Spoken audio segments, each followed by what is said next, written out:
T20 cricket போட்டியிலிருந்து ஓய்வு பெறப்போவதாக இந்திய கிரிக்கெட் வீரர் ஜடேஜா அறிவித்திருக்கிறார். இது குறித்தான முழுமையான விவரங்களோடு எமது செய்தியாளர் அஜய் இணைப்பில் இருக்கிறார். வணக்கம் அஜய், விவரங்கள் என்ன?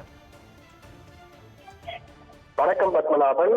சர்வதேச T20 போட்டிகளில் இருந்து இந்திய வீரர் ரவீந்திர ஜடேஜா ஓய்வு பெறுவதாக அவருடைய இன்ஸ்டாகிராம் பக்கத்தில் தற்பொழுது வென்ற T20 உலகக்கோப்பையுடன் ஒரு பதிவை வெளியிட்டிருக்கிறார்.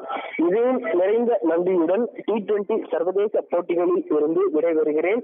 உறுதியான குதிரையை போல் பெருமையுடன் துள்ளி குதிப்பது போல் நான் எப்போதும் என் நாட்டிற்காக என்னால் முடிந்ததை செய்து வருகிறேன். மற்ற வடிவங்களிலும் அதை தொடர்ந்து செய்வேன் என்பதையும் அவர் பதிவிட்டிருக்கிறார். T20 உலகக்கோப்பையை வெல்வது ஒரு கனவு, அது இப்போது நனவாகி இருப்பதாகவும், இது எனது T20 சர்வதேச வாழ்க்கையின் உச்சம் எனவும், நினைவுகளும் வாழ்த்துக்களும் அசைக்க முடியாத ஆதரவுகளுக்கும் ரசிகர்களுக்கு நன்றி என்பதை அவருடைய இன்ஸ்டாகிராம் பக்கத்தில் ரவீந்திர ஜடேஜா பதிவிட்டிருக்கிறார்.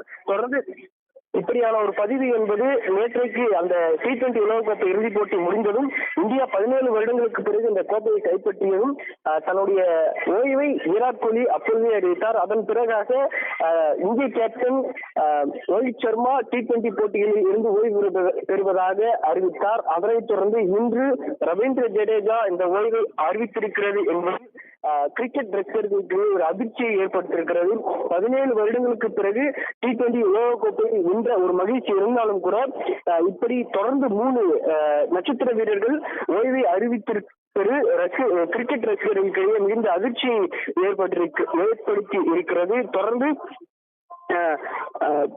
சென்னை சூப்பர் கிங்ஸ் அணியின் ஒரு முக்கிய நட்சத்திர வீரராகவும் ரவீந்திர ஜடேஜா திகழ்ந்து வருகிறார். அந்த T20 IPL போட்டியில் விளையாடுவாரா இல்லையா என்பது அதற்கு பின்னராகவே தெரிய வரும். தொடர்ந்து தற்போது சர்வதேச T20 போட்டிகளில் இருந்து ரவீந்திர ஜடேஜா ஓய்வு பெற்றிருப்பது ரசிகர்களிடையே மிகுந்த அதிர்ச்சியை ஏற்படுத்தியிருக்கிறது பத்மநாபன்.